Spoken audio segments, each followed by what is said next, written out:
Hai, apa kabar semuanya? Semoga kabar Anda baik-baik saja. Terima kasih karena sudah memberikan support dan juga kesetiaan Anda untuk membangun channel Codot Film. Yuk kita lanjutkan alur ceritanya, sambil siapin kopi dan cemilan, setting suara volume full. Gasken, kakak, kamu telah menyelamatkanku berkali-kali. Bagaimana aku bisa mengkhianati kakak? Anda cenderung mengabaikan perjanjian ini dan berbicara tentang apa yang terjadi hari ini? Sebenarnya, tidak ada masalah dalam membicarakan hal-hal ini. Membunuh Huang Dongxi dan rombongannya adalah pembelaan yang sah. Ada 8 orang, dan mereka semua bersenjata lengkap. Bahkan ada pemburu sihir yang kuat. Hukum telah banyak berubah sejak pemburu muncul, dan dalam hal ini, dia pasti tidak bersalah. Tapi Cheng Jinwu tidak ingin mendapat banyak masalah. Oleh karena itu, bantuan Liu Chenhao sangat dibutuhkan. Meski ada beberapa kendala dalam cara meminta bantuannya, tapi untungnya hasilnya sama. Hah? Cheng Jinwu menatapnya dengan cermat, seolah menunggu jawabannya. Liu Chenhao berkata dengan tulus. Aku tidak akan melakukan hal-hal tercela itu. Terlebih lagi, kamu adalah penyelamatku. Tunggu. Cheng Jinwu sepertinya pernah melihat tampilan seperti ini di suatu tempat sebelumnya. Baru saja ketika Huang Dongxi dan yang lainnya menghasut Liu Chenhao untuk menjadi kaki tangan mereka, Liu Chenhao menolak mereka dengan tatapan ini. Anak ini, tulus. Bayar dan kembalikan. Liu Chenhao memilih Cheng Xiaoyu di persimpangan hidup dan mati, dan bersiap untuk bertarung berdampingan dengannya. Jadi Cheng Jinwu juga siap untuk mempercayainya sekali. Meski ada beberapa kesulitan sekarang, diri barusan telah membuatnya waspada. Seong Jinwu mengambil perisai Huang Dongseok yang masih tergeletak di tanah.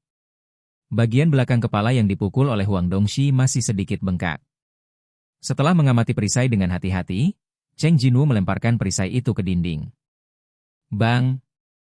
Separuh perisai tertancap di dinding. Liu Chenhao sangat ketakutan hingga dia berkeringat dingin. Kau tidak akan mengecewakanku, kan? Tentu saja, saudara. Pada saat ini, gua itu bergetar hebat lagi. Gemuruh, gemuruh, gemuruh. Tidak ada waktu. Cheng Jinwu tidak berniat menyakiti Liu Chenhao sejak awal, jadi melakukan ini sudah cukup. Cheng Jinwu memerintahkan kepada Liu Chenhao. Pakai tongkat ajaib, ayo keluar. Terima kasih saudara. Liu Chenhao membungkuk dalam-dalam pada Jinyu. Liu Chenhao tertawa cerah.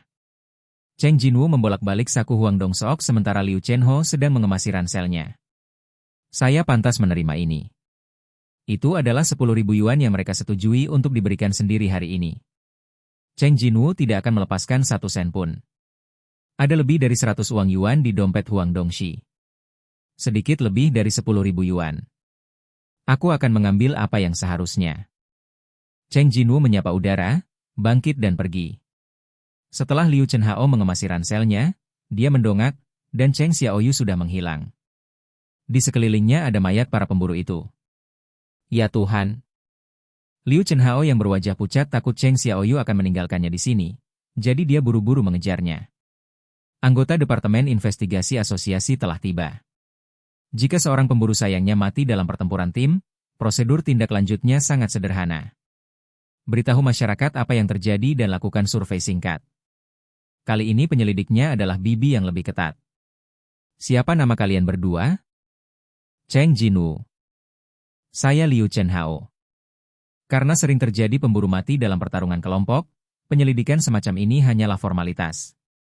Jika tidak ada yang mencurigakan, isi pertanyaan tersebut hanya akan disimpan sebagai catatan.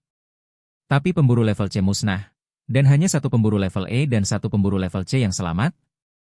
Penyelidik menyesuaikan kacamatanya dan bertanya. Dia menyipitkan matanya dengan curiga. Tapi secara umum, pemburu dengan level terendah dalam tim akan dikorbankan. Dia dengan hati-hati mengamati 2 orang di sisi berlawanan, tiba-tiba, dia sepertinya telah menemukan sesuatu yang luar biasa, dan berseru. Oh Tuhan! Matanya berbinar. Bukankah ini pedang panjang Karyon yang baru diluncurkan oleh perusahaan Mia baru-baru ini? Ya Tuhan, bukankah ini perisai dari seri Royala yang dibuat oleh pengrajin Gredos? Ekspresi Liu Chenhao menyala. Sepertinya kamu tahu senjata dengan sangat baik. Tidak, aku tidak mengerti. Aku hanya sering memperhatikan beberapa senjata baru. Hahaha. Harga pedang panjang itu sekitar 4 juta, dan harga perisainya sekitar 3 juta. Senjata dibuat dengan banyak materia dan material mahal.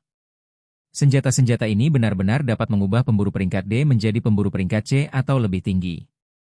Dalam benaknya, dia mulai secara otomatis menguraikan adegan di penjara bawah tanah pada saat itu. Jika Anda menggunakan peralatan ini. Bahkan jika semua pemburu level C musnah, pemburu level D masih bisa memburu bos pamungkas sendirian. Dan pemburu peringkat E itu seharusnya cukup beruntung untuk bertahan hidup dengan bersembunyi di sudut. Meskipun kebalikannya benar. Bagaimanapun, dia sampai pada suatu kesimpulan. Seorang pemburu yang mampu membeli peralatan ini tidak akan mengkhianati teman-temannya hanya untuk beberapa tongkat ajaib. Selain itu, pemburu level E tidak mungkin mengancam pemburu level C. Jadi kematian 7 pemburu selain Huang Dongxi hanya dapat dianggap sebagai kecelakaan. Saya mengerti. Penyelidik menutup buku catatan dengan puas.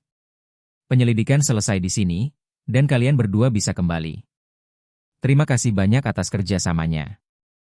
Kamu telah bekerja keras. Seong Jinwoo memberi hormat kepada penyelidik atas nama keduanya. Penyelidik pergi secepat dia datang. Saudaraku, kamu juga telah bekerja keras. Liu Chenhao membungkuk dalam-dalam. Setelah keluar dari port transmisi, sikap hormatnya tidak berubah. Sepertinya benar-benar ketakutan. Cheng Jinwoo merasa tidak berdaya. Kamu juga bekerja keras. Aku tidak melakukan apa-apa, itu karena kerja keras kakakku. Kakak, ini untukmu, ini adalah tongkat ajaib. Cheng Jinwoo mengambil ransel yang diserahkan Liu Chenho dengan hormat dengan kedua tangan. Ransel itu penuh dengan kristal ajaib. Spar ajaib di ruang bawah tanah tingkat C memiliki nilai setidaknya 60.000 yuan. Bahkan yang terkecil pun bisa menghasilkan ribuan dolar. Cheng Jinwoo menggunakan matanya untuk memperkirakan jumlah tongkat ajaib di ransel, dan berseru, berapa harganya? Cheng Jinwoo kesulitan menahan sudut mulutnya yang terus naik. Tapi tiba-tiba ada tetesan air di tiang ajaib. Menjatuhkan. Menjatuhkan. Menjatuhkan. Cheng Jinwoo mendongak. Langit kelabu mulai turun hujan. Untungnya, biarkan dia membawa payung. Larut malam. Begitu Cheng Jinwoo sampai di rumah, dia memanggil jendela status. Jendela status. Kemampuan. Kekuatan, 53. Stamina, 30. Kelincahan, 38. Kecerdasan, 30. Persepsi, 32. Poin yang tersedia, 10.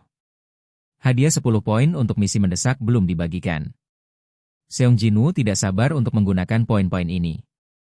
Bahkan jika Anda dengan sungguh-sungguh menyelesaikan tugas harian selama 3 hari, Anda masih harus menghemat 10 poin. Hal yang sama berlaku untuk peningkatan, Anda perlu meningkatkan 2 level berturut-turut untuk mendapatkan poin ini. Pertama adalah kelincahan, lalu persepsi. Oke guys, jangan lupa like, comment, share, and subscribe di channel Chodot Film. See you next video, peace out and bye-bye.